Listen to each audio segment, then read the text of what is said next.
సమూయేలు మొదటి గ్రంథము మొదటి అధ్యాయము 1 నుంచి 11 వచనాలు అందరం కలిసి చదువుకుందాం. సమూయేలు మొదటి గ్రంథము మొదటి అధ్యాయము 1 నుంచి 11 వచనాలు అందరం కలిసి చదువుకుందాం. ఎఫ్రాయిము మన్యమందు రామతయిం సోఫీము పట్టణపు వాడు ఒకడుండెను. అతని పేరు ఎల్కానా. అతడు ఎఫ్రాయిమీయుడైన సూపునకు పుట్టిన తోహు కుమారుడైన ఎలీహునకు జననమైన యెరోహాము కుమారుడు. అతనికి 2 భార్యలుండిరి. ఒకదాని పేరు రెండోదాని పేరు పెనిన్నాకు పిల్లలు కలిగిరి కానీ హన్నాకు పిల్లలు లేకపోయిరి. ఇతడు షిలోహునందున్న సైన్యములకు అధిపతియగు యెహోవాకు మ్రొక్కుటకును బలి అర్పించుటకును ఏటేటా తన పట్టణము విడిచి అచ్చటికి పోవుచుండెను. ఆ కాలమున ఏలీ యొక్క 2 కుమారులకు హోఫ్ని ఫీనెహాసులు యెహోవాకు యాజకులుగా ఉండిరి. ఎల్కానా తాను బలి అర్పణ చేసినాడు తన భార్యగు పెనిన్నాకును దాని కుమారులకును కుమార్తెలకును పాళ్ళు ఇచ్చుచు వచ్చెను గాని హన్న తనకు ప్రియముగానున్నందున ఆమెకు 2 పాళ్ళు ఇచ్చుచూ వచ్చెను. యెహోవా ఆమెకు సంతు లేకుండా చేసెను. యెహోవా ఆమెకు సంతు లేకుండా చేసి ఉన్న హేతువును బట్టి ఆమె వైరియగు పెనిన్న ఆమెను విసికించుటకై ఆమెకు కోపము పుట్టించుచూ వచ్చెను.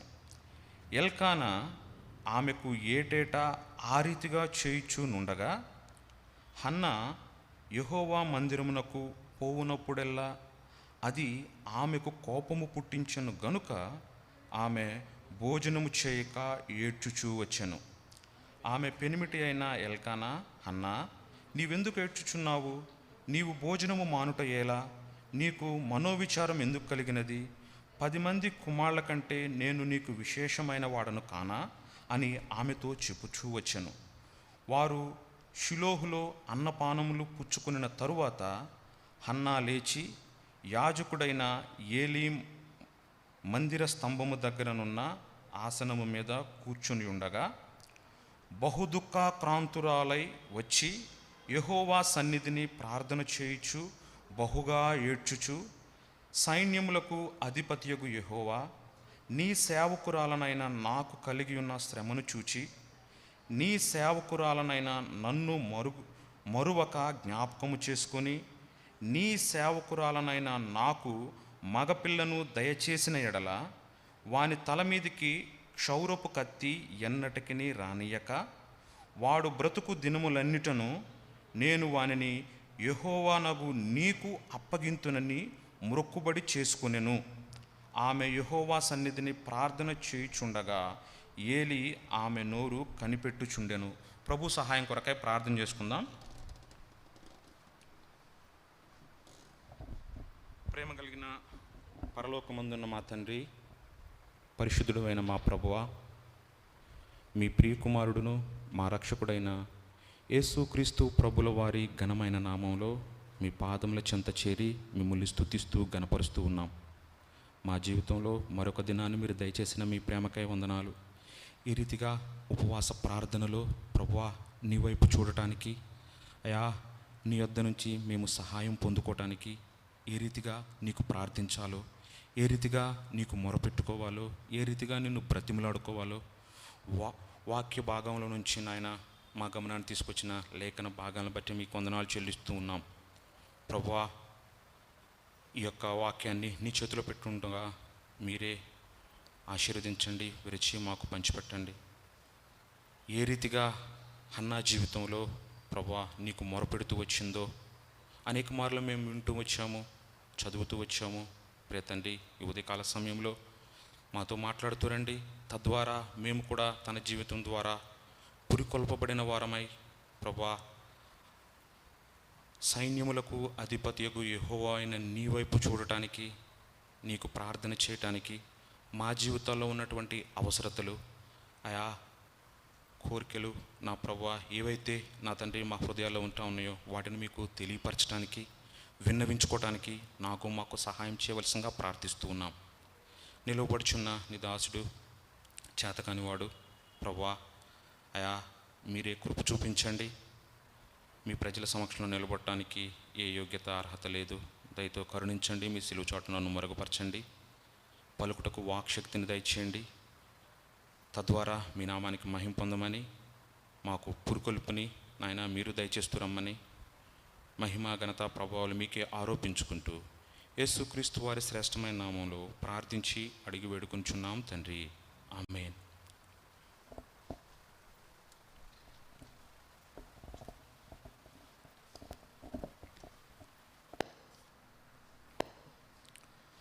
పరిశుద్ధ లేఖన భాగంలో నుంచి మనం చదువుకున్నటువంటి ఈ యొక్క సమూయేలు మొదటి గ్రంథము మొదటి అధ్యాయము బహుశా ఈ వాక్యం పరిచయం లేని వారంటూ ఎవరో ఉండకపోవచ్చు.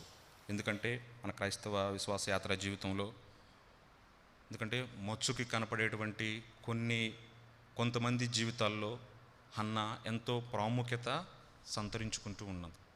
ఎందుకంటే దేవుని వాక్యం చాలా స్పష్టంగా ఈ యొక్క అధ్యాయం చదివినట్లయితే ఏ రీతిగా తన జీవితంలో ఆ యొక్క భారాన్ని కలిగింటూ వచ్చిందో అక్కడ మనం చూసినట్లయితే అనేక సంవత్సరాల నుంచి వారు ప్రతి నిత్యము ప్రతి సంవత్సరము ఏ రీతిగా షిలోహు అనేటువంటి ప్రాంతానికి దేవునికి బలులు అర్పించడానికి, దేవునికి తమ నైవేద్యాలు అర్పించడానికి, పండగను ఆచరించడానికి వారు ఏటేటా కూడా వెళ్తూ ఆ రీతిగా చేస్తూ వచ్చి అనేక మార్లు ప్రార్థన చేసి ఉండొచ్చు. తనకు కలిగినటువంటి సంతాన లేమిని బట్టి, తనకు బిడ్డలు లేని కారణాన్ని బట్టి, తన హృదయంలో ఉన్నటువంటి మనోవేకులాన్ని బట్టి అనేక సంవత్సరాలు ఆ రీతిగా వారు చేస్తూ ఉండినారు అని దేవుని వాక్యంలో చెప్పబడతా ఉంది.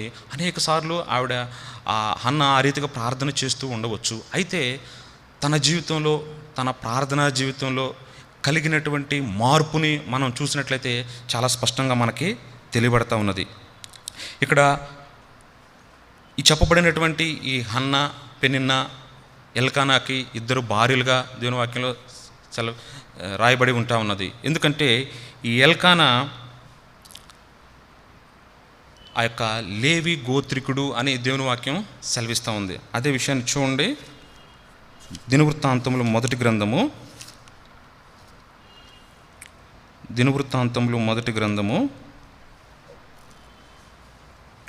6వ అధ్యాయము, దినవృత్తాంతములు మొదటి గ్రంథము 6వ అధ్యాయము 34వ వచనం. 6:34 సమూయేలు ఎల్కానాకు పుట్టెను, ఎల్కానా యెరోహామునకు పుట్టెను, యెరోహాము ఏలీహేలునకు పుట్టెను, ఏలీహేలు తోయహునకు పుట్టెను. ఆ రీతిగా మనం ఇదంతా చదవం. కానీ ఆ చివరి వచనంలో మనం చూసినట్లయితే 38వ వచనం, కోరహు ఇస్హారునకు పుట్టెను, ఇస్హారు కహాతునకు పుట్టెను, కహాతు లేవీకి పుట్టెను, లేవి ఇశ్రాయేలుకు పుట్టెను. ఇది యాకోబు నుంచి ఇశ్రాయేలుగా మార్చబడినటువంటి తన యొక్క 12 మంది సంతానం ఏదైతే ఉందో 12 మంది గోత్రకర్తలుగా దేవుడు చేశాడు. వారిలో ఉన్నటువంటి లేవి గోత్రంలో నుంచి జన్మించిన వాడే ఈ యొక్క ఎల్కానా. ఈ రీతిగా తను ఆ యొక్క ఎఫ్రాయిము మన్యమందు, ఆ యొక్క రామతయిం సోఫీము పట్టణమందు నివసించేటువంటి వ్యక్తిగా తను ఉంటూ ఉన్నాడు. ఎందుకంటే గోత్రికులుగా, ఇశ్రాయేలు యొక్క 12 గోత్రికులుగా ఉన్నటువంటి వీరు చాలా దేవుడు వారికి ఆజ్ఞాపించినటువంటి విషయాల్లో ఏటిని తప్పిపోకుండా దేవుడు ఏ రీతిగా చేయమంటూ వచ్చాడో, ధర్మశాస్త్రాన్ని దేవుడు అనుగ్రహిస్తూ వచ్చాడు, దాని ప్రకారం తను ఏటేటా చేస్తున్నట్లుగా ఇక్కడ రాయబడతా ఉంది. చూడండి 3వ వచనములో, ఇతడు షిలోహునందున్న సైన్యములకు అధిపతియగు యెహోవాకు మ్రొక్కుటకును బలి అర్పించుటకును ఏటేటా తన పట్టణము విడిచి అచ్చటికి పోవుచుండెను. ఆ కాలమున ఏలి యొక్క 2 కుమారులకు హోఫ్ని ఫీనిహాసులు యెహోవాకు యాజకులుగా ఉండేది.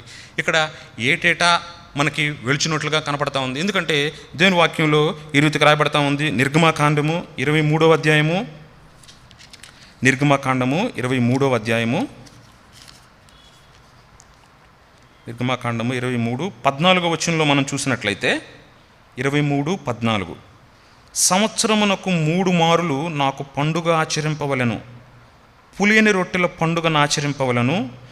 నేను నీకు ఆజ్ఞాపించినట్లు అబీబు నెలలో నీవు ఐగుప్తులో నుండి బయలుదేరి వచ్చింది గనుక ఆ నెలలో నియామక కాలమందు 7 దినములు పులియని రొట్టెలను తినవలను. నా సన్నిధిని ఎవడునూ వట్టి చేతులతో కనపడకూడదు. ఈ రీతిగా దేవుని వాక్యంలో రాయబడినటువంటి దేవుని ఆజ్ఞాన ప్రకారము తను, తన కుటుంబీకులు, తన భార్య అయినటువంటి హన్నా, ఆ యొక్క పెనిన్నాకు కలిగినటువంటి కుమారులు కుమార్తెలను తీసుకొని తను ఆ యొక్క ఏదైతే వాక్యంలో చెప్పబడిన రీతిగా ఆచరించడానికి 3 మార్లు సంవత్సరానికి వెళ్తూ ఉండేవాడు. దేవుని ఆజ్ఞ ప్రకారం బలులు అర్పిస్తూ ఉంటూ వచ్చేవాడు. అయితే ఈ క్రమంలో హన్నా జీవితంలో ఏదైతే లోటు కనపడతా ఉన్నదో, తనకి 2 భార్యలను చెప్పబడింది.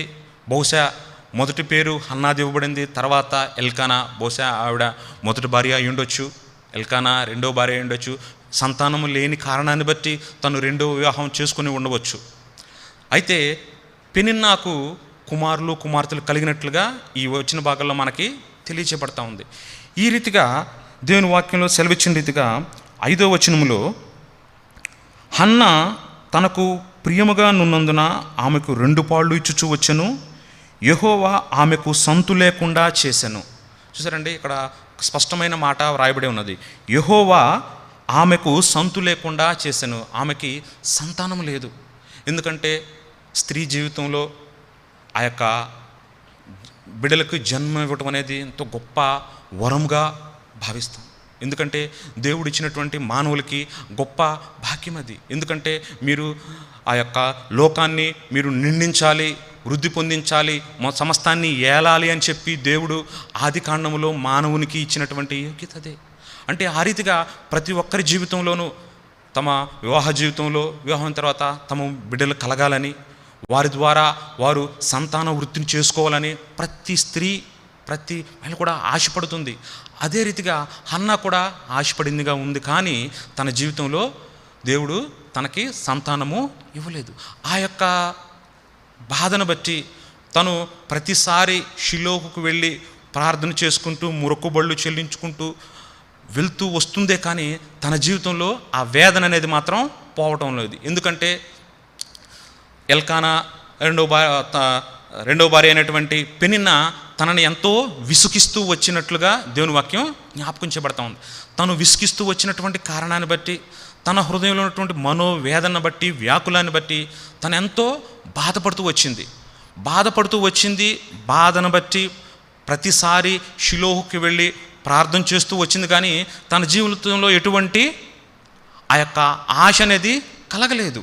ఎందుకంటే ప్రతిసారి అలా చేస్తూ ఉన్నది. ఆ రీతికి ఎన్ని సంవత్సరాలను చేస్తూ ఉన్నదో మనకైతే ఇక్కడ చెప్పబడలేదు. వారు వెళ్ళిన ప్రతిసారి కూడా ఆ రీతిగా దేవునికి మొక్కుబళ్ళు చెల్లిస్తూ, వారు దేవునికి ప్రార్థన చేస్తూ, ఆ రీతిగా వారి హృదయంలో ఉన్నటువంటి బాధలు అవన్నీ కూడా దేవునికి తెలియపరుచుకుంటూ వచ్చి ఉండవచ్చు. అయితే అనేక సంవత్సరాల నుంచి ఈ క్రమంగా జరుగుతున్నప్పటికీ తన జీవితంలో ఆ యొక్క బాధ, ఆ లోటు తీర్చబడలేదండి.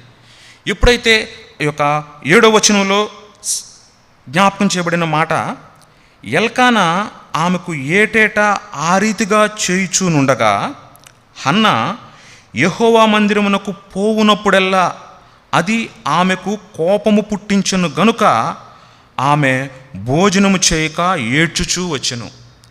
తన జీవితంలో ఉన్నటువంటి బాధ, తన జీవితంలో ఉన్నటువంటి ఆవేదన, దుఃఖము, వీటన్నిటిని బట్టి మనం చూసినట్లయితే ఈ రీతిగా క్రమంగా జరుగుతూ ఉంది. కానీ హన్నా మాత్రం చాలా తనకి ఆ రీతిగా చేయటాన్ని బట్టి అది ఆమెకు కోపము పుట్టించెను. ఏది రెగ్యులర్గా ఏదైతే వాళ్ళు షిలోకు వెళ్తూ ఉన్నారో, దేవునికి బలి అర్పిస్తూ ఉన్నారో, దేవునికి ఏటేటా వాళ్ళు చేస్తున్నటువంటి ఆ రెగ్యులర్గా వాళ్ళు చేసేటువంటి ఆ పనులన్నీ చూచి బహుశా దేవుడు నా మొర వినడం లేదు, నా ప్రార్థన ఆయన ఆలకించడం లేదు అని చెప్పేసి తనలో ఒక రకమైనటువంటి కోపం బయలుదేరిందండి. తను చేస్తూ వస్తున్నటువంటి ప్రతిసారి చేస్తున్నటువంటి చూసి తనకి 2 పాళ్ళు ఇవ్వడం, తన రెండవ భార్య అయినటువంటి పెనిన్నాకి 1 పాళ్ళు, ఆ యొక్క మిగిలిన తన యొక్క కుమారులు కుమార్తెలకు కొన్ని పాళ్ళు ఇవ్వటం, ఈ రీతిగా క్రమంగా జరుగుతున్న తన జీవితంలో మాత్రం ఎటువంటి ఆశ కానీ దేవుడు సంతానాన్ని కలుగు చేసిన విధం కానీ తన జీవితంలో కలుగలేదు. దాన్ని బట్టి తను ఎంతో దుఃఖపడినటువంటి విధానం ఇక్కడ చెప్పబడతా ఉన్నది. హన్నా యెహోవా మందిరమునకు పోవునప్పుడల్లా అది ఆమెకు కోపం పుట్టించెను గనుక ఆమె భోజనము చేయక ఏడ్చుచూ వచ్చెను. ఈ రీతిగా హృదయంలో కోపం ఉంటే ఏమొస్తుందండి? హృదయంలో కోపం ఉంటే అలుగుతాం. బాధ ఉంటే మనం చేయాల్సిన పనులు సరిగ్గా చేయలేం. ఒకవేళ ఆ యొక్క భౌతికంగా మనం చేసేటువంటివి చేస్తూ ఉండవచ్చు, కానీ హృదయపూర్వకంగా చేయలేం.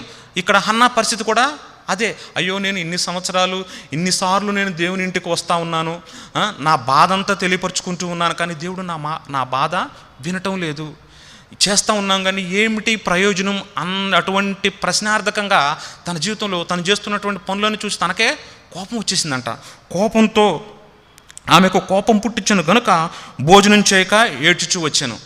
ఇది ఏమి సూచిస్తూ ఉంటానదంటే, ఆత్మీయంగా తనకున్నటువంటి బాధను తను ఎరిగింది, కానీ ఆ బాధని సరైన రీతిలో దేవునికి తెలియపరచడంలో విఫలమైనట్లుగా దేవుని వాక్యం ఇక్కడ మనకి జ్ఞాపకం చేయబడతా ఉంది. మన యొక్క వ్యక్తిగత జీవితాల్లో, మన యొక్క కుటుంబ సంఘ జీవితాల్లో కూడా దేవుని వాక్యంలో సెలవిస్తూ ఉన్నాడు. మీరు నాకు ప్రార్థన చేయండి, మీరు నాకు మొరపెట్టండి, మీరు నన్ను అడగండి, నేను మీకు దయచేస్తాను అని చెప్పి ఆయన దేవుని వాక్యం నుండి అవే మాటలండి. భక్తుల జీవితాల్లో అవే చూస్తాం.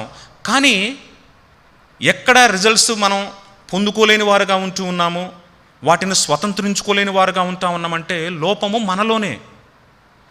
కేవలం దేవుడు అడగండి అన్న విషయాన్నే మనం దృష్టిస్తాము, కానీ ఏ రీతిగా అడగాలి, ఏ రీతిగా ఆయనకు ప్రార్థన చేయాలి, ఏ రీతిగా మొరపెట్టుకుంటే ఆ మొర ఆయన సన్నిధికి చేరుతుంది అనేటువంటి విషయము హన్నా జీవితంలో, తన జీవితంలో కలిగిన మార్పు తర్వాత మనం చూడగలం.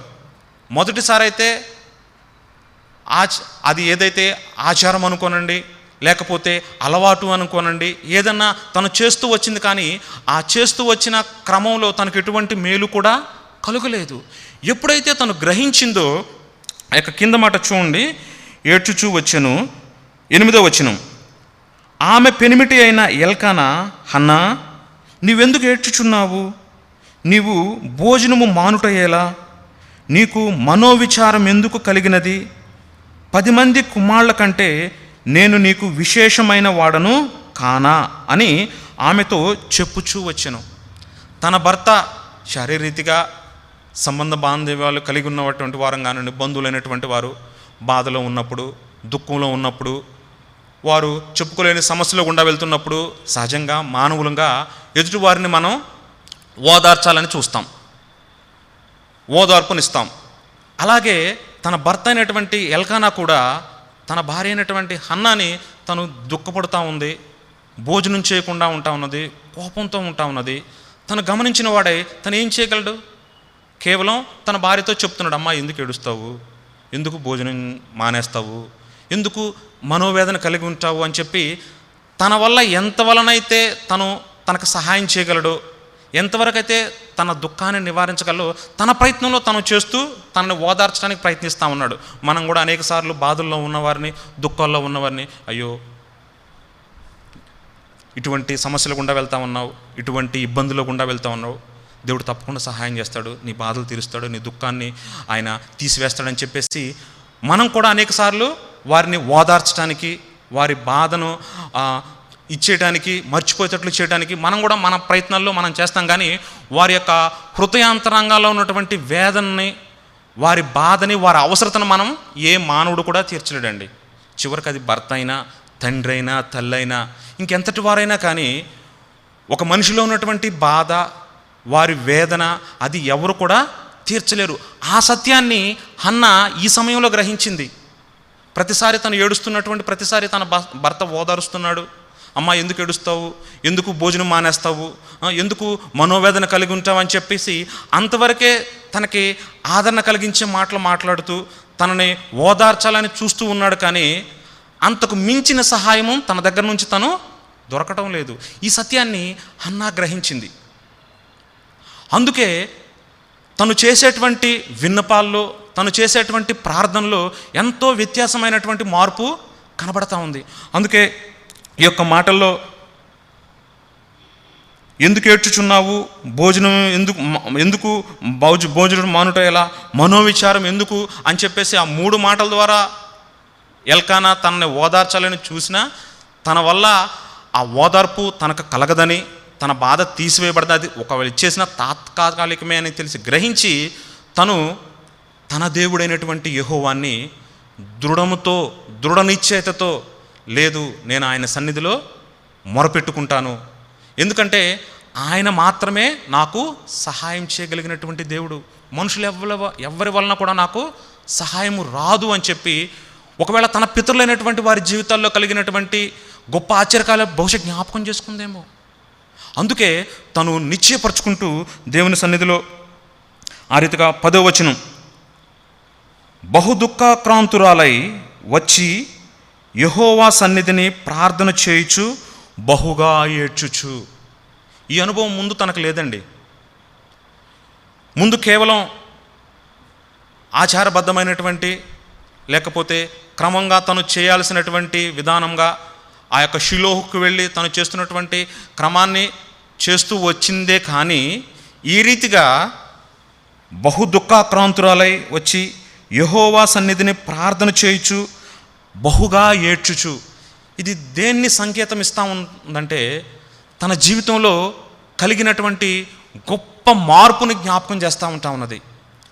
ఏదో తను కనుగొన్నాను అన్నటువంటి విధానంలో ఎంతో దృఢ నిశ్చయతతో దేవుని సన్నిధిలో తను పట్టుదలతో కలిగినటువంటి విధానం మనకి ఇక్కడ జ్ఞాపకం చేయబడతా ఉంది.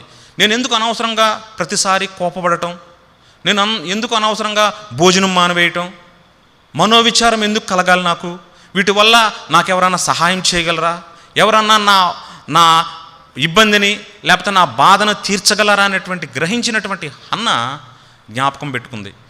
నేను యెహోవా సన్నిధిలో నేను ఏడుస్తాను, ఎందుకంటే ఆయన మాత్రమే నా ఏడుపు వినగలిగిన దేవుడు, ఆయన మాత్రమే నాకు సహాయం చేయగలిగినటువంటి దేవుడు అని చెప్పేసి తన హృదయంలో దృఢ నిశ్చయంతో దేవుని సన్నిధిలో దుఃఖాక్రాంతురాలై, ఎంత దుఃఖం అంటే బహుశా తన జీవితంలో తనకు కలిగినటువంటి దుఃఖం మొత్తం కూడా దేవుని సన్నిధిలో కుమ్మరించడానికి తను ప్రయత్నం చేస్తూ ఉంటా ఉన్నది.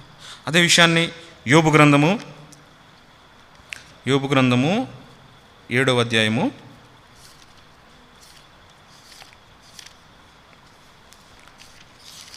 7వ అధ్యాయము 11వ వచనం, 7:11, కావున నేను నా నోరు మూసుకొనను, నా ఆత్మ వేదన కొలది నేను మాటలాడెదను, నా మనోవేదనను బట్టి మూలుగుచుండెదను. భక్తుడైనటువంటి యోబు జీవితంలో కలిగినటువంటి పరిస్థితులన్నీ కూడా మనకు పరిచయమే. వాటన్నిటిని బట్టి తన హృదయంలో ఉన్నటువంటి వేదన, తన హృదయంలో ఉన్నటువంటి బాధని తను వ్యక్తపరుస్తూ సెలవిస్తున్నటువంటి మాటలు. కావున నేను నా నోరు మూసుకొనను, నా ఆత్మ వేదన కొలది నేను మాటలాడేదను, నా మనోవేదనను బట్టి మూలుగుచుందును. ఎవరికైతే ఆ యొక్క ఆత్మ భారం కలిగి ఉంటారో, ఎవరైతే మనోవేదనతో ఉంటారో వారు దేవుని సన్నిధిలో వేడుకునేవారుగా ఉంటారని చెప్పేసి భక్తుడైనటువంటి యోబు మనకి జ్ఞాపకం చేస్తూ ఉన్నాడు.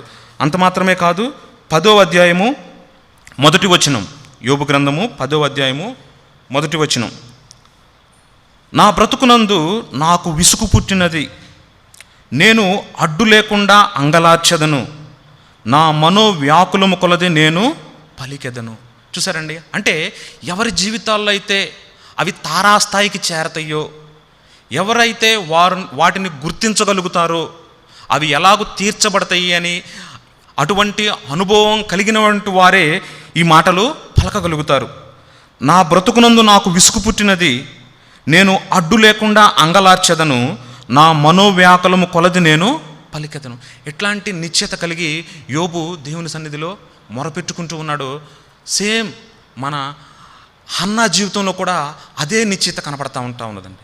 అందుకే మనోవ్యాకులంతో దుఃఖాక్రాంతురాలై యెహోవా సన్నిధిలో ప్రార్థన చేస్తూ ఏడుస్తూ వచ్చింది. తనకు డిసైడ్ అయిపోయింది, ఇంకా నాకు సహాయం అనేది ఎవరి వలన రాదు. ఎందుకంటే తను అనేక సంవత్సరాలు చూస్తూ వచ్చింది, ఎటువంటి మార్పు తన జీవితంలో కనబడటం లేదు. అయితే నిజంగా తన జీవితంలో దేవుని వలనటువంటి సహాయము నేను పొందుకోవాలి. ఆయన మాత్రమే, బహుశా నేను అనుకుంటాను, తన యొక్క పితరులైనటువంటి రాహేలు, లేయా జీవితాలను జ్ఞాపకం చేసుకుని ఉండొచ్చు.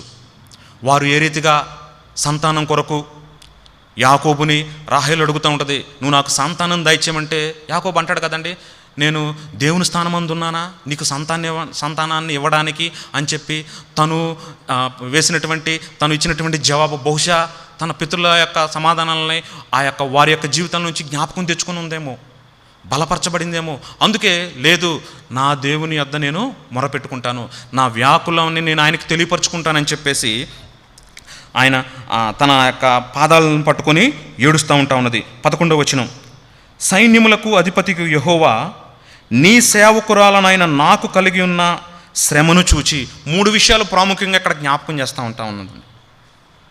నాకు కలిగి ఉన్న శ్రమను చూచి, మొదటి విషయము, నన్ను మరువక జ్ఞాపకం చేసుకుని, రెండో విషయము, నాకు మగపిల్లను దయచేసిన ఎడల. 3 విషయాల్ని తను దృఢంగా దేవుని సన్నిధిలో మొరపెట్టుకుంటూ ఉన్నది, దేవునికి విన్నపాలు తెలియజేసుకుంటూ ఉన్నది. ఇంతకుముందు అయితే ఇటువంటి విన్నపాలు కానీ ఒక సరైన విధానంలో కానీ దేవునికి ప్రార్థన చేసిన ఆనవాళ్ళు మనకి కనపడదు. అయితే ఇక్కడ దేవుని ఎదుట తను సిద్ధపరచుకున్నటువంటి మాటల్ని జ్ఞాపకం చేస్తూ 3 విషయాలని దేవుని పాదాల దగ్గర పెడతా ఉన్నది. నాకు కలిగి ఉన్న శ్రమను చూచి నన్ను మరొక జ్ఞాపకం చేసుకొని నాకు మగపిల్లను దయచేసిన ఎడల తను అంటా ఉన్నది. ఆ 3 విషయాలు దేవుని సన్నిధిలో మొరపెడుతూ, వాని తల మీదకి క్షౌరూప కత్తి ఎన్నటికి రానియక వాడు బ్రతుకు దినములన్నిటను నేను వానిని యెహోవానగు నీకు అప్పగింతునని మ్రొక్కుబడి చేసుకొనెను. 3 విషయాలు దేవుని సన్నిధిలో అడుగుతా ఉంది. ఆ 3 విషయాలకి బదులు కూడా జవాబు తను దేవునికి చెప్తా ఉన్నది. ఎంత ఆశ్చర్యం అంటే, ఆ 3 విషయాలు దేవుని సన్నిధిని నేను పొందుకుంటానని విశ్వాసంతో తను అంటా ఉన్నది, నీవు నాకు మగపిల్లనే దయచేసినట్లయితే తన తల మీదకి మంగళ క్షౌరూప కత్తిని ఎన్నటికి రానియను, వాడు బ్రతుకు దినములన్నిటిను, అంటే తన జీవితాంతం కూడండి, తన బ్రతుకు దినములన్నిటిను నేను వానిని నీకు అప్పగింతును. ఎంత గొప్ప మార్పు కలిగినటువంటి ప్రార్థన. ఎందుకంటే అంతకు ముందు వరకు తను చేసినటువంటి ప్రార్థనలు ఆ రీతిగా లేవు. ఎందుకంటే ఈ యొక్క సమూయేలు గ్రంథం అనేది న్యాయాధిపతుల దినాల్లో వ్రాయబడినటువంటి గ్రంథంగా చెప్పబడతా ఉన్నది. ఆ దినాల్లో అందరూ కూడా తమ ఇష్టానుసారంగా తన మనసుకు ఏది నచ్చితే అది చేసుకుంటూ దేవుని దృష్టిలో బహుభయంకరంగా జీవిస్తున్నటువంటి దినాలండి. వాళ్ళకి ఏది తోస్తే దాని ప్రకారం వెళ్ళిపోతున్నటువంటి దినాలు. ఆ దినాల్లో దేవుడు కూడా ఏదన్నా మంచి వీళ్ళలో కనపడుతుందేమో, వారి మంచితనాన్ని బట్టి నేను వారికి మేలు చేయాలి, నేను వారిని సరిచేయాలని దేవుడు దృష్టిస్తూ ఉన్నాడు. ఎందుకంటే ఆ రీతిగా ఏలీ కుటుంబం తన కుమారులైనటువంటి ఆ 2 కూడా యాజకత్వం చేస్తూ ఎంత భయంకరంగా ప్రవర్తించారు అంటే చెప్పటానికి వీలు లేదు. రీతిగా వారెంతో గొప్ప శాపాన్ని వారు తెచ్చుకుంటూ ఉన్నారు.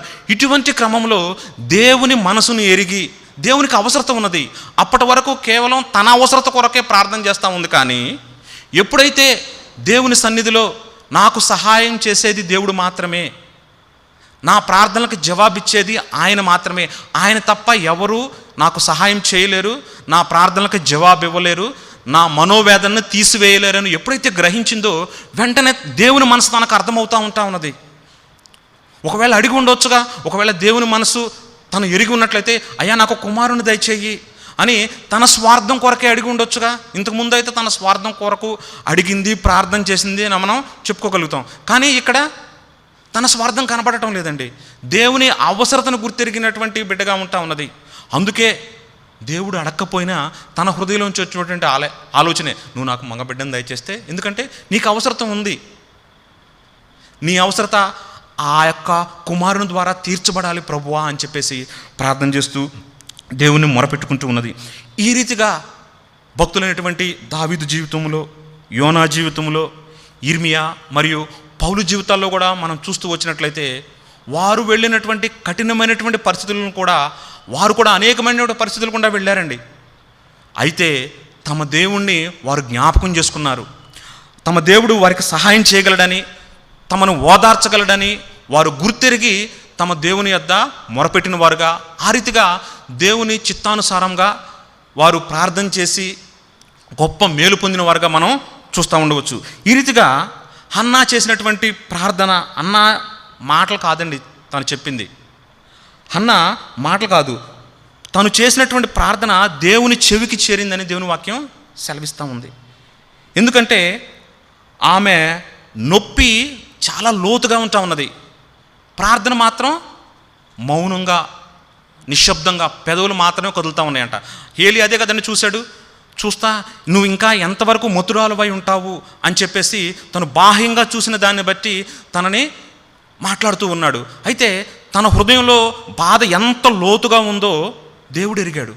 కానీ మౌనంగా ఉంటూ ప్రార్థన చేస్తూ ఉంటా ఉన్నది. ప్రార్థన అనేది లేదు, మౌనంగా ఉంటూ తన హృదయ లోతుల్లో ఉన్నటువంటి విచారాన్ని దేవునికి తెలియపరుస్తూ ఉన్నది.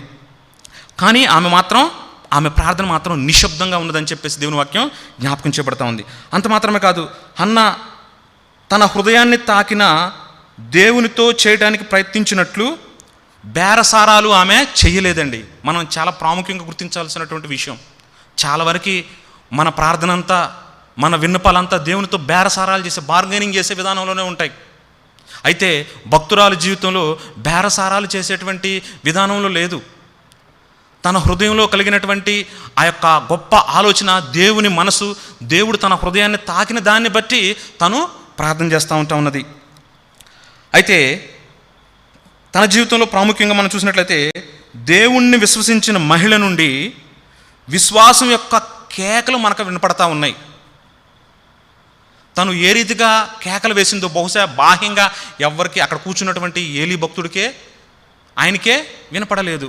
వాటిని మనం కేకలు అని ఎలా అనగలమంటే, ఆత్మీయంగా అది ఎవరి దగ్గరకు చేరినాయి అంటే దేవుని యొద్దకు చేరినాయి. ఆ కేకలు విశ్వాసంతో తను పెట్టినటువంటి కేకలు దేవుని యొద్దకు చేరినట్లుగా దేవుని వాక్యం మనకి జ్ఞాపకం చేయబడుతుంది. ఈ రీతిగా దేవుడు మనకిస్తున్నటువంటి ఉదయకాలంలో భరోసా ఏంటో తెలుసండి. తనపై నమ్మకం ఉంచే వారి విషయంలో వారి ఏడుపులు ఆయన వింటాడు. తనపై నమ్మకం ఉంచి ఏడ్చే వారి ఏడ్పులు ఆయన వింటాడని దేవుని వాక్యం జ్ఞాపకం చేయబడతా ఉంది. ఇదే విషయాన్ని మార్కు సువార్త 9వ అధ్యాయము, మార్కు సువార్త 9వ అధ్యాయము, త్వరగా మార్కు సువార్త 9వ అధ్యాయము మనకు తెలిసినటువంటి విషయమే. 24వ వచనంలో మనం చూసినట్లయితే ఆ యొక్క మూగ చెవిటి దెయ్యం పట్టినటువంటి ఆ యొక్క బిడ్డని తండ్రి శిష్యుల దగ్గర తీసుకొని వచ్చినప్పుడు వాళ్ళు ఆ యొక్క దెయ్యాన్ని వెళ్ళగొట్టలేకపోయారు, కార్యం జరగలేదు. అయితే ప్రభువారు వచ్చి వారితో మాట్లాడి ఇచ్చేసిన తర్వాత ప్రభువారు సెలవిస్తున్నటువంటి మాట, అందుకు యేసు నమ్ముట నీ వలనైతే నమ్మువానికి సమస్తమును సాధ్యమే అని అతనితో చెప్పాను.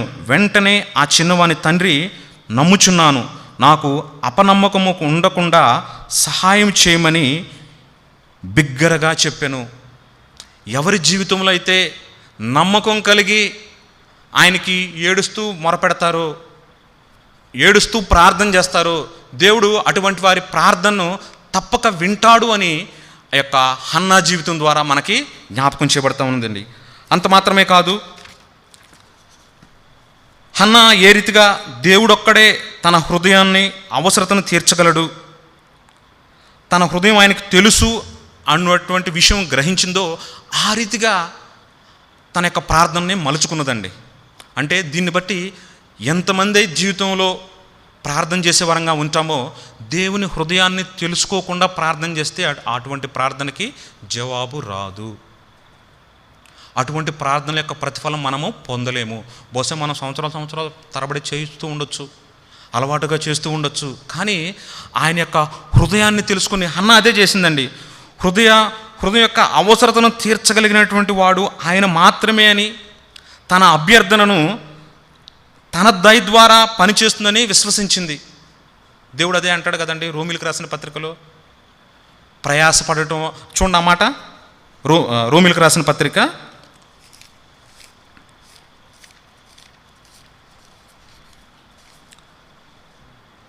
10వ అధ్యాయము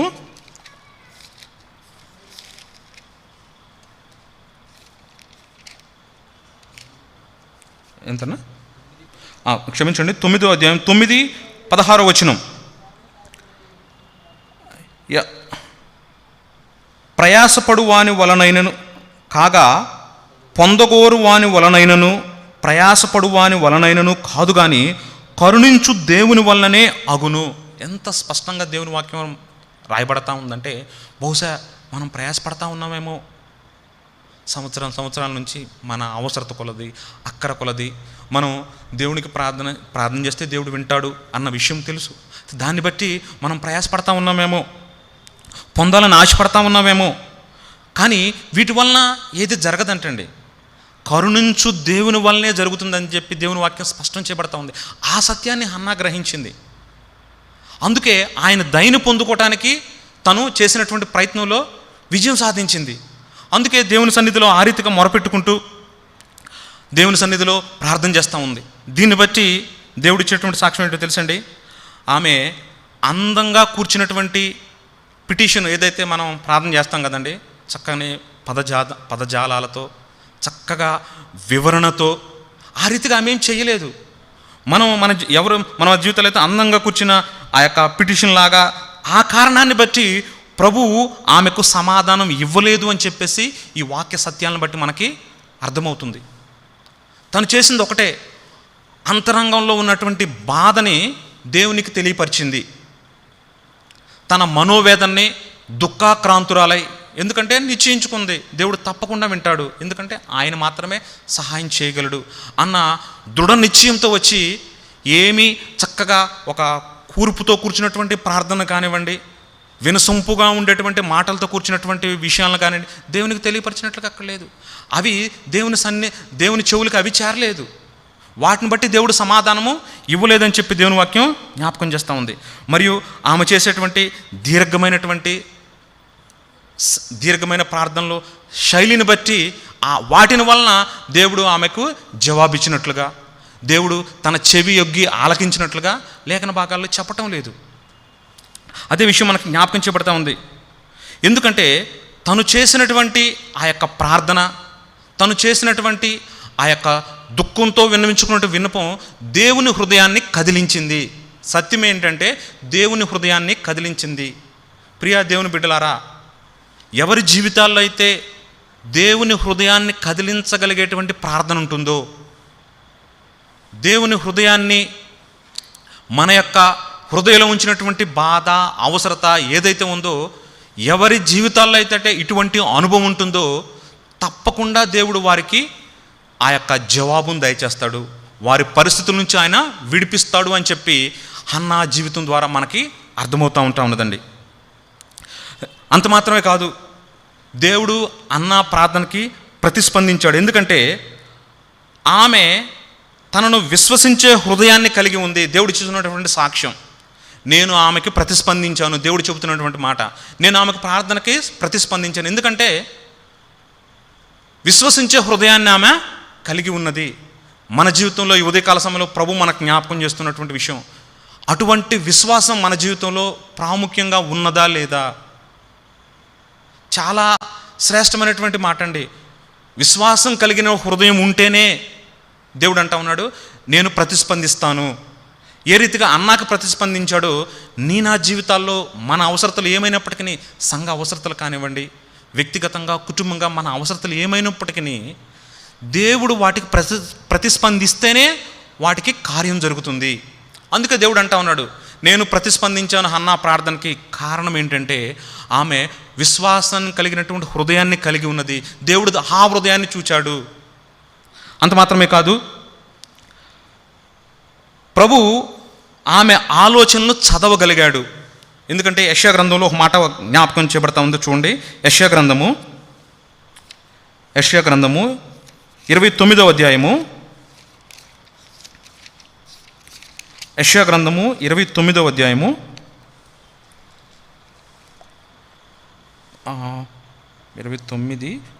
13 నుంచి చదువుకుందాం, 13 నుంచి 15 వరకు. ప్రభువు ఇలాగు సెలవిచ్చుచున్నాడు, ఈ ప్రజలు నోటి మాటతో నా యొద్దకు వచ్చుచున్నారు, పెదవులతో నన్ను గనపరుచుచున్నారు గాని తమ హృదయమును నాకు దూరము చేసుకొని ఉన్నారు. వారు నా ఎడల చూపు భయభక్తులు మానవుల విధులను బట్టి వారు నేర్చుకునినవి. కాగా నేను మరలా ఈ జనుల ఎడల ఒక ఆశ్చర్య కార్యము జరిగింతును, బహు ఆశ్చర్యముగా జరిగింతును. వారి జ్ఞానుల జ్ఞానము వ్యర్థమగును, వారి బుద్ధిమంతుల బుద్ధి మరుగైపోవును. తమ ఆలోచనలు యెహోవాకు కనబడకుండా లోపల వాటిని మరుగు చేయు చూచు వారికి శ్రమ. జాగ్రత్తగా గమనించాలండి, దేవుని వాక్యంలో చాలా స్పష్టమైనటువంటి మాట దేవుడు సెలవిస్తూ ఉన్నాడు. తమ ఆలోచనలు యెహోవాకు కనబడకుండా లోపల వాటిని మరుగు చేయ చూచు వారికి శ్రమ. ఒకవేళ మనం అనుకుంటా ఉన్నామేమో, నా హృదయంలో ఉన్నటువంటి ఆలోచనలు దేవుడికి ఏం తెలుసు, నేను దాచిపెడతాను కదా, ఆయన ఎలా చూడగలడు? అదే విషయాన్ని ఆయన అంటా ఉన్నాడు. తమ ఆలోచనలు యెహోవాకు కనబడకుండా లోపల వాటిని మరుగు చేయ చూచు వారికి శ్రమ. మమ్ముని ఎవరు చూచెదరు, మా పని ఎవనికి తెలియను అనుకుని చీకటిలో తమ క్రియలు జరిగించు వారికి శ్రమ. చాలా ప్రాముఖ్యం, దేవుని మాట జ్ఞాపకం చేయబడతా ఉంది. దేవుడు అదే హన్నా జీవితంలో చూచాడండి. అందుకు ఆయన సాక్ష్యం ఇస్తూ ఉంటా ఉన్నాడు. తన హృదయాన్ని ఆయన ఆలోచనలు చదవగలిగాడు. విశ్వాసంతో కూడినటువంటి హృదయం కలిగి ఉన్నదని దేవుడు సాక్ష్యం ఇస్తూ ఉన్నాడు. ఇక్కడ ప్రభువారు అంటా ఉన్నాడు, ఒకవేళ నీలో అటువంటి ఆలోచనలు పెట్టుకున్నట్లయితే నేను చూస్తూ ఉన్నాను. ఒకవేళ ఎవరు నా ఆలోచనలు చూడగలరు? లోపల కదా అవి ఉండేవి, కేవలం పైకి మాత్రమే నేను కనపడతాను, ఎవరు చూస్తారు నా హృదయంలో ఉన్నటువంటి ఆలోచనలు అని చెప్పేసి ఆ రీతిగా మన వ్యవహార శైలి, మన ప్రార్థన ఆ రీతిగా ఉన్నట్లయితే దేవుడు ఆ ప్రార్థన వినడు. అందుకే అంటా ఉన్నాడు, హన్నా యొక్క ప్రార్థన ఆలోచించడానికి దేవుడు ఆమె ఆలోచనలను చదవగలిగాడు. ఈ రీతిగా మనకిస్తున్నటువంటి భరోసా ఏంటంటే, మనం ఎటువంటి ఆలోచనలు కలిగి ఉంటా ఉన్నాము. ఒకవేళ పైకి ప్రార్థన చేస్తా ప్రభు చేయగలడని ప్రార్థన ద్వారా తెలియపొస్తా, హృదయంలో మాత్రం దేవుడు ఏం చేస్తాడు? ఎంత కఠినమైనటువంటి పరిస్థితులు, ఇటువంటి సందర్భాల్లో దేవుడు సహాయం చేయగలడా అన్నటువంటి ఒక మూలన ఏదో ఒక మూలన ఆలోచన ఉన్నట్టంటే దాన్ని కూడా దేవుడు చూచేవాడుగా ఉంటూ ఉన్నాడు. ఒకవేళ ఆ చిన్న అసహనం లేకపోతే అనుమానం మన హృదయంలో పెట్టుకున్న, మన ఆలోచనలో పెట్టుకున్న పై కనపడానికి పోవచ్చు, కానీ దేవుడు వాటిని కూడా లక్ష్య పెట్టేవాడుగా ఉన్నాడని చెప్పేసి దేవుని వాక్యం సెలవిస్తుంది. అదే విషయాన్ని కీర్తనకారుడు కూడా జ్ఞాపకం చేస్తూ ఉన్నాడు కదండి. కీర్తనలు 139వ కీర్తన భక్తుడు సెలవిస్తూ ఉన్నాడు కదా, మొదటి వచనం నుంచి, యెహోవా నీవు నన్ను పరిశోధించి తెలుసుకొని ఉన్నావు, నేను కూర్చుండుట నేను లేచుట నీకు తెలియను, నాకు తలంపు పుట్టుక మునిపే నీవు నా మనసును గ్రహించుచున్నావు. భక్తుడు గ్రహించాడు, హన్నా గ్రహించింది. ఎవరి జీవితాల్లో అయితే ఈ రీతిగా దేవుడు నా ఆలోచనలను చూస్తాడు, దేవుడు నా అంతరంగంలో ఉన్నదాన్ని పరిశీలిస్తాడు, నేను కూర్చోవటం తెలుసు, నేను నుంచోవటం తెలుసు, నా ప్రవర్తన అంతా తెలుసు, నేను ఎక్కడికి వెళ్ళినా ఆయన దగ్గర నుంచి నేను దాక్కోలేను అన్నటువంటి సత్యాన్ని భక్తుల జీవితాల్లో ఎరిగి ఉన్నారు. కాబట్టే వారు ఆ రీతిగా తమ జీవితాలనే దేవుని కొరకు మలుచుకుంటూ వచ్చారు, దేవుణ్ణి అడుగుతూ వచ్చారు, గొప్ప గొప్ప కార్యాలను సాధించుకుంటూ వచ్చారు. ఆ రీతిగా నీవు నేను చేయలేకపోవటానికి కారణం ఈ సత్యాన్ని మనం గ్రహించిన వారంగా ఉంటూ ఉన్నాం. ఈ రీతిగా మనం మెలగని వారంగా ఉంటూ ఉన్నామని దేవుని వాక్యం జ్ఞాపకం చేయబడతా ఉంది. మూడవదిగా ప్రభువు ఆమె విశ్వాసము మరియు నమ్మకము నిజాయితీ గలదనేది, నిజమైందని దేవుడు గ్రహించాడండి. కేవలం విశ్వాసంతో కూడిన హృదయం మాత్రమే కాదు, రెండవదిగా ఆమె ఆలోచనలను మాత్రమే దేవుడు ఆమె ఆలోచనలను చదవగలిగాడు. మూడవదిగా ఆమె విశ్వాసం నమ్మకం అనేది నిజాయితీతో కూడినవి, నిజమైనవి దేవుడు సాక్ష్యం ఇస్తూ ఉన్నాడు. అటువంటి వాటికే నా మనసు ఒగ్గుతాను, నా చెవులు వారి ప్రార్థనలకు నేను వింటాను, వారి అవసరతలు తీరుస్తాను అని చెప్పేసి దేవుడు ఇక్కడ మనకి సాక్ష్యం ఇస్తూ ఉంటాడు. ఇదే విషయాన్ని సామెతల గ్రంథము, సామెతలు 28వ అధ్యాయము, సామెతలు 28వ అధ్యాయము 25, 26 వచనాలు. 25లో 2వ లైను, యెహోవాయందు నమ్మకముంచువాడు వర్ధిల్లును, తన మనసును నమ్ముకొనువాడు బుద్ధిహీనుడు. దేవుని వాక్యం ఎంతో స్పష్టంగా సెలవిస్తూ ఉందండి. యెహోవాయందు నమ్మకించువాడు వర్ధిల్లును, తన మనసును నమ్ముకొనువాడు బుద్ధిహీనుడు. ఈమె బుద్ధిహీనమైనటువంటి పని చేయటం లేదు, ఇంతకుముందు చేశాను అని గ్రహించింది. ఎప్పుడైతే తను గ్రహించిందో దేవుని మీద నమ్మకం పెట్టుకుంది కాబట్టే ఆ రీతిగా తన హృదయంలో ఉన్నటువంటి మనోవ్యాకులని దుఃఖమంతా కూడా దేవుని యొద్ద తను తీసుకుని వచ్చింది. అప్పుడు దేవుడు సహాయం చేస్తున్నాడు. అమ్మా, నీ ప్రార్థన నేను విన్నాను అన్నట్లుగా దేవుడు ఈ విషయాలను బట్టి మనకి జ్ఞాపకం చేస్తూ ఉన్నాడు. అంత మాత్రమే కాదు, మనకి పరిచయమైనటువంటి వాక్యమే దానియేలు గ్రంథంలో షడ్రకు, మేషకు, అబేద్నెగోలు వారు ఏ రీతిగా నమ్మకాన్ని కలిగి ఉన్నారో, ఎంత నమ్మకం అంటే దానికి నిర్వచనం లేదండి. ఎందుకంటే రాజు ఆజ్ఞించాడు, దాన్ని వాళ్ళు బేఖాతరు చేశారు, తీసుకెళ్ళి అగ్నిగుండంలో పడేయాలంటాడు. ఇటువంటి నమ్మకం, ఆ నమ్మకాన్నే వారు ప్రదర్శిస్తూ ఉన్నాడు. నెబుకద్నెజరు, ఇందును గూర్చినటువంటి నీకు సమాధానం చెప్పాల్సినటువంటి చింత మాకు లేదయ్యా. నువ్వు ఒకళ్ళ మమ్మల్ని అగ్నిగుండంలో వేసినా మా దేవుడు రక్షించగలిగిన సమర్థుడు. ఒకవేళ రక్షింపకపోయినా కానీ మేము చేయమంటే నిజంగా వారి విశ్వాసము, వారి నమ్మిక, వారు నమ్మినటువంటి దేవుడు ఎంత గొప్పవాడు అనేది పూర్తిగా ఎరిగి ఉన్న స్థితిని జ్ఞాపకం చేస్తూ ఉన్నది. దేవుడు అటువంటి జీవితాల్లో అటువంటి నమ్మకం కలిగినటువంటి వారిని దేవుడు చూస్తూ ఉన్నాడు. అంతేగాని మనం పెదవులతో వల్లించేటువంటి ప్రార్థనలు, ఆచారంగా చేసేటువంటి ప్రార్థనలు మనం ఎన్నాళ్ళు చేసుకుంటూ వెళ్ళినా వాటికి జవాబు ఉండదండి. ఎందుకంటే మన ముందు సాక్ష్యంగా ఉంటా ఉన్నది. వారి జీవితాల్లో కలిపిన మార్పులను చూస్తూ ఉన్నాం, కానీ మనలో మార్పు రాకపోతే మాత్రం వాటిని మనం పొందుకోలేము అని చెప్పేసి దేవుని వాక్యం స్పష్టం చేయబడతా ఉంది. ఈ రీతిగా మనకి తెలియచేయబడుతున్నటువంటి మాటలు హన్నా జీవితం ద్వారా నేర్చుకున్న వారమైతే దేవుని వాక్యం జ్ఞాపకం చేస్తున్నటువంటి విషయం ఏంటని తెలుసా? మనం కూడా ఆత్మ మరియు సత్యంతో ప్రార్థించాలని. ఎందుకంటే దేవుని మనసును తను తాకింది హన్నాని, ఆయన అవసరతను ఎరిగింది. అందుకే తను ఆత్మలో ప్రార్థన చేస్తూ వచ్చింది. ఆ రీతిగా సత్యములో, ఆత్మ మరియు సత్యంతో మనం ప్రార్థించడం నేర్చుకుందాం. ప్రభువును మనస్ఫూర్తిగా విశ్వసించడం నేర్చుకుందాం. ఈ యొక్క ఏవైతే ప్రభు సాక్ష్యం ఇస్తా వచ్చాడో మనస్ఫూర్తిగా విశ్వసించాలండి. ఎటువంటి ఆలోచన కానీ చిన్నదైనా సరే, పైకి మనం కనిపించకపోవచ్చు, హృదయాంతరంగంలో ఏ కొద్దిగా అనుమానం, అపనమ్మకం ఉన్నా కానీ దేవుడు కార్యం చేయలేడు. అందువల్ల ప్రభువును మనస్ఫూర్తిగా విశ్వసించడం నేర్చుకుందాం.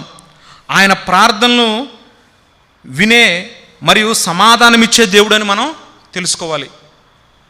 ఎవరైతే ఎరుగుతారో ఆయన వింటాడండి ప్రార్థన. ప్రతి ఒక్కరికి చెప్తాం. ఎందుకంటే భక్తుల జీవితాల్లో ఒకవేళ నీ జీవితంలో అటువంటి అనుభవం ఉందంటే ఇంకా అనుభవం మీద అనుభవాన్ని తీసుకోగలుగుతాం.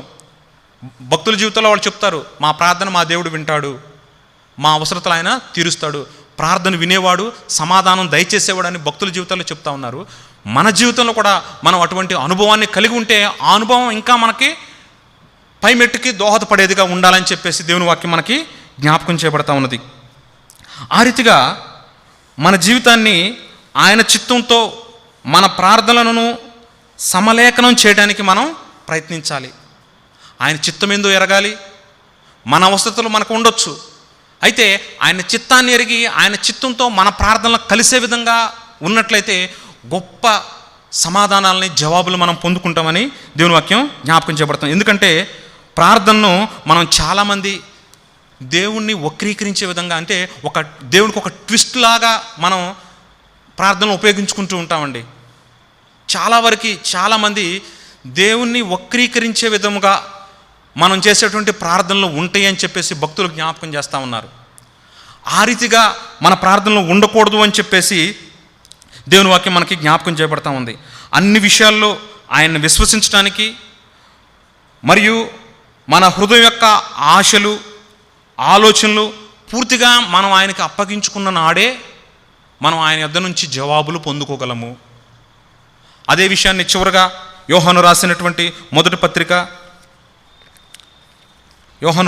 పత్రిక 5వ అధ్యాయము 14వ వచనంలో 5:14 ఆయన చిత్తానుసారముగా మనం ఏది అడిగినను ఆయన మన మనవి ఆలకించునన్నదియే. మనమేమి అడిగినను ఆయన మన మనవి ఆలకించునని మనం ఎరిగిన ఎడల మనం ఆయనను వేడుకొనుడని మనకు కలిగిన వేడుకొనినని మనకు కలిగినవని ఎరుగుదము. జ్ఞాపకం చేయబడుతున్న మాట ఏంటంటే, ఎవరైతే ఆయన చిత్తాన్ని గ్రహిస్తారో, హన్నా గ్రహించింది, ఆయన అవసరత గ్రహించింది. ఆ దినాల్లో దేవుని యొక్క అవసరత ఏంటో దేవుడు ఎంతగా ఇదవుతూ పరితపిస్తూ వచ్చాడో, జనులు తమ ఇష్టానుసారంగా వారు ఆలోచనలు తగ్గట్టు వారు జీవిస్తూ వచ్చారు, ఏ రీతిగా వారు బ్రతుకుతూ వచ్చారో దేవుడు చూచాడు. ఎప్పుడైతే దేవుని హృదయాన్ని, తన హృదయం తాకిందో, తన మనసుకు తాకిందో, అప్పుడు దేవుని చిత్తాన్ని, దేవుని అవసరతని గ్రహించింది. కాబట్టి ఆ రీతిగా తన ప్రార్థన మలుచుకొని దేవునికి ప్రార్థన చేసింది. వెంటనే ఇమ్మీడియట్ రిజల్ట్స్ అండి. ఆ కింద ఆ ప్రార్థన చేసింది, దేవుని యొద్ద విన్నమించుకుంది. ఏలీ భక్తుడు అడిగారు, అయ్యా నేను మత్తురాలుగా లేను, నా బాధ అంతా దేవునికి చెప్పుకుంటున్నానని చెప్పేసింది. ఎంత దృఢ నిశ్చయంతో వెళ్ళి నాటి నుండి దుఃఖముకు రాలాగుట మానివేసిందంట. ఎందుకంటే తనకు తెలిసిపోయింది, తన హృదయము దేవుని సన్నిధిని అనుభవించినట్లు, దేవుడు తనతో మాట్లాడినట్లు, దేవుని యొక్క అవసరత తను గ్రహించినట్లు, ఆ రీతిగా తన యొక్క ప్రతిస్పందన ఎప్పుడైతే వచ్చిందో ఇంకేమి అప్పటి నుంచి అంతకు ముందులాగా కోపంతో ఆహారం మానేయటము, భర్త మీద అలగటము, లేకపోతే ఏడ్చుచూ ఉండటము, ఈ రీతిగా చేయలేదు. అప్పటి నుంచి ఎప్పుడైతే దేవుడు నా ప్రార్థన విన్నాడో అనే నిశ్చిత కలిగి వచ్చిందో, వెంటనే ఆనందంతో సంతోషంతో లేచి తను తిరిగి తన యొక్క ఊరైనటువంటి ఆ యొక్క ఎఫ్రాయిము దేశానికి, ఆ పట్టణానికి వెళ్ళిపోయినట్లుగా దేవుని వాక్యం ఇక్కడ మనకి జ్ఞాపకం చేయబడుతుంది. ప్రియా దేవుని బిడ్డలారా, మన యొక్క జీవితంలో మనం ఎన్నోసార్లు హన్నా జీవితాన్ని చదువుకొని ఉండవచ్చు. హన్నా జీవితం ద్వారా తను పొందుకున్నటువంటి విషయాలను మనకు జ్ఞాపకం చేసుకుంటూ ఉండవచ్చు. అయితే దేవుడు వాటిని నీకు నాకు కూడా అప్లై చేయాలని చూస్తూ ఉన్నాడు. ఒకవేళ నీ యొక్క అవసరత అది కాకపోవచ్చు, నా అవసరత అది కాకపోవచ్చు. అయితే మన అవసరతలేంటో, మన ఇబ్బందులేంటో, మన పరిస్థితులేంటో మన దేవుడైనటువంటి ఆయనకి తెలుసు. అయితే వాటిని ఆయన తీర్చడానికి, ఆయన జవాబులు దయచేయడానికి, ఆయన మనకి సహాయం చేయడానికి ఆయన ఎల్లప్పుడూ సిద్ధంగానే ఉంటా ఉన్నాడు. అయితే మనము వెళ్ళాల్సినటువంటి విధానంలో దేవుని వాక్యానుసారంగా, ఆయన చిత్తానుసారంగా మనం ఆయన్ని అప్రోచ్ అవ్వక కారణాన్ని బట్టి మన యొక్క జీవితాల్లో మనం పొందుకోలేకపోతా ఉన్నాం. ప్రార్థన సరైన రీతిలో మనం చేయలేకపోతా ఉన్నాం. ఎవరైతే హన్నా జీవితాన్ని గుర్తించిన వారుగా ఉన్నారో, హన్నాను పూర్తిగా చదవగలిగిన వారుగా ఉన్నారో, ఆ రీతిగా దేవుని హృదయాన్ని కూడా గుర్తిరిగిన వారుగా ఉంటే వారు కూడా దేవుని సన్నిధిలో ప్రార్థన చేసేవారుగా ఉంటారు.